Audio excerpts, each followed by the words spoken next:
और हमें दिखाई देता है आमिर को, जो उस क्रिएचर के सामने पड़ा हुआ है। वो क्रिएचर आमिर को मारने के लिए भी पकड़ लेता है, लेकिन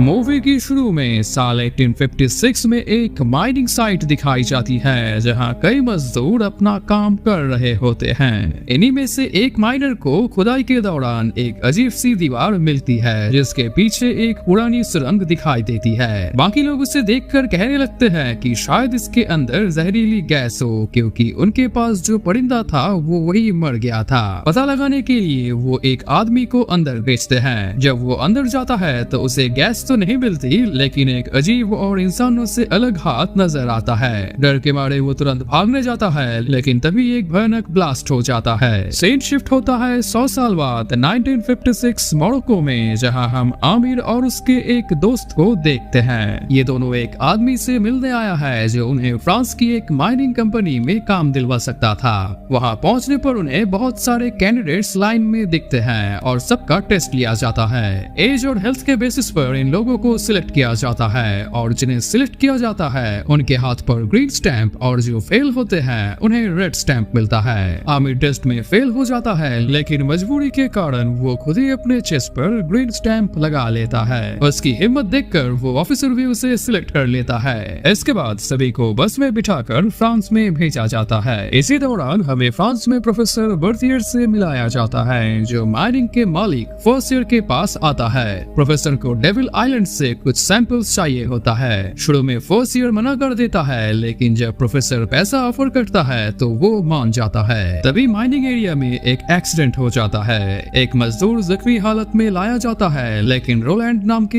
एक और मजदूर उसे बचाते हुए अपनी जान खतरे में डाल देता है। इसकी हिम्मत देखकर प्रोफेसर रोलैंड को अपनी टीम में शामिल कर लेता है। अब आमिर फ्रांस की माइनिंग साइट पर आ चुका होता है। यहाँ उसकी मुलाकात सैंटिनी और पोलो से होती है, जो उसे कपड़े देते हैं। उनके साथ मिगेल और लुइस भी शामिल होते हैं। क्योंकि आमिर को फ्रेंच लैंग्वेज अच्छी आती थी, इसलिए रोलैंड उसे अपनी टीम में ले लेता है। अब सभी प्रोफेसर के साथ अंडरग्राउंड एक्सकवेशन शुरू कर देते हैं, क्योंकि उन्हें 1000 मीटर नीचे से सैंपल्स कलेक्ट करने होते हैं। काफी मेहनत करने के बाद जब 1000 मीटर नीचे तक वो लोग पहुंच जाते हैं, तब प्रोफेसर रोलैंड को एक दीवार ब्लास्ट करने के लिए कहता है। हमें दिखाई देता है कि ब्लास्ट के बाद एक नया रास्ता बन गया है। जब सभी नीचे उतरते हैं तो उन्हें एक पुरानी गुफा मिलती है, जो इंसानों ने ही बनाई थी। रोनाल्ड बताता है कि ये वही पुराना माइन है जिसे गैस ब्लास्ट के बाद सील कर दिया गया था, और यहाँ कई माइनर्स गायब हो गए थे। हमें पता चलता है कि ये वही माइन है जिसे मूवी की शुरू में दिखाया गया था। टीम को 2 ग्रुप्स में बांट दी जाती है। रोलैंड और मिगेल एक तरफ, जबकि आमिर, सैंटिनी और लुइस दूसरी तरफ जाते हैं। आमिर के ग्रुप को एक स्केलेटन मिलता है, जिसके हाथ की उंगलियां कटी गई होती है। वहाँ एक स्टोन लाइक ऑब्जेक्ट भी मिलता है, जिसे लुइस अपने पास रख लेता है। स्केलेटन के पास लिखा होता है कि वो इसके लायक नहीं था, और वो एक दिन अंधेरे से वापस आएगा। इधर प्रोफेसर को एक पुराना कॉफिन मिलता है, जिसमें एक क्रिएचर का जिक्र होता है। हमें दिखाई देता है कि वो लोग एक घोड़े को अपने साथ लाया था, लेकिन अचानक कुछ महसूस करके वो घोड़ा भाग जाता है, और तभी पत्थर गिर जाते हैं और सैंटिनी का पैर टूट जाता है। पत्थर गिरने से उन लोगों का बाहर निकलना मुश्किल हो जाता है, और रोलैंड को शक होता है कि सब प्रोफेसर की ही चाल है। थोड़ी देर बाद आमिर देख लेता है कि लुइस और पोलो उस कॉफिन को खोलने की कोशिश कर रहे हैं। आमिर मना करता है, लेकिन वो नहीं मानते।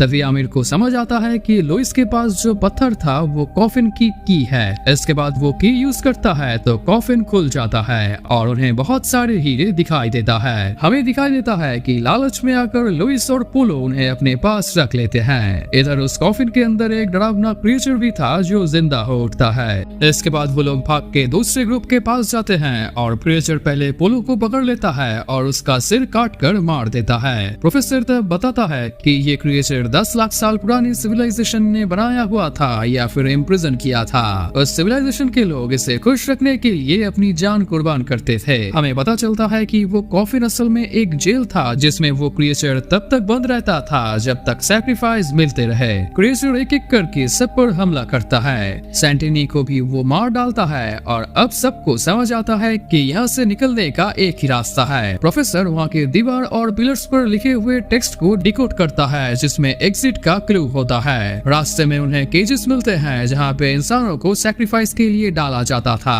खैर बाद में प्रोफेसर रोलैंड और दूसरे माइनर्स को एक दरवाजे के पीछे लॉक कर देता है क्योंकि प्रोफेसर को लगता है कि बाकी लोगों को पता था कि इन सब के लिए प्रोफेसर रिस्पॉन्सिबल है और इसीलिए बाहर जाने के बाद वो लोग प्रोफेसर को मारने वाले थे। लेकिन आमिर को प्रोफेसर अपने साथ रख लेता है। प्रोफेसर का प्लान था कि वो अपने फायदे के लिए उस क्रिएचर से कुछ डील करेगा, लेकिन क्रिएचर उसे भी मार देता है। इसके बाद वो क्रिएचर आमिर को भी मारने चाहता है, लेकिन सही समय पर बाहर के लोग दीवार को खोल लेते हैं और आमिर वहाँ से निकल जाता है। वो लोग फिर से दीवार को बंद कर देते हैं और आगे भागने लगते हैं। इधर हमें दिखाई देता है कि वो क्रिएचर दीवार खोल लेता है। इसके बाद एक एक करके वो क्रिएचर सभी को मारने लगते हैं और अंत में सिर्फ आमिर और रोलैंड ही बचे हुए होते हैं। अब ये दोनों यहाँ से निकलने का प्लान बनाते हैं, लेकिन आमिर रोलैंड को समझाता है कि इस क्रिएचर को रोकना जरूरी है, नहीं तो ये इस दुनिया के लिए बहुत बड़ा खतरा बन जाएगा। तभी अचानक वो क्रिएचर आमिर को ले जाता है। इसके बाद रोलैंड यहाँ से अकेले ही भागने का रास्ता ढूंढने लगता है और हमें दिखाई देता है आमिर को जो उस क्रिएचर के सामने पड़ा हुआ है। वो क्रिएचर आमिर को मारने के लिए भी पकड़ लेता है, लेकिन तभी अचानक एक चाकू से आमिर उस पे हमला करके वहाँ से भाग जाता है। अब क्रिएचर भी उसके पीछे आने लगता है और कुछ दूर जाने के बाद आमिर को दिखाई देता है कि सामने यहाँ से बाहर निकलने का रास्ता है। जब वो उस रास्ते से ऊपर उठने चाहता है तब वहाँ पे उसे रोलैंड मिलता है। रोलैंड आमिर को पकड़कर ऊपर खींच लेता है और फिर दोनों वहाँ से निकलने की कोशिश करने लगते हैं। हमें दिखाई देता है कि उनके पीछे उस क्रिएचर भी उस रास्ते से ऊपर उठ रहा है। क्रिएचर उनके बहुत पास चला आता है और अब दोनों डायनामाइट लगाकर ब्लास्ट करने की प्लानिंग करते हैं, लेकिन ब्लास्ट का ट्रिगर नीचे गिर जाता है। किसी तरह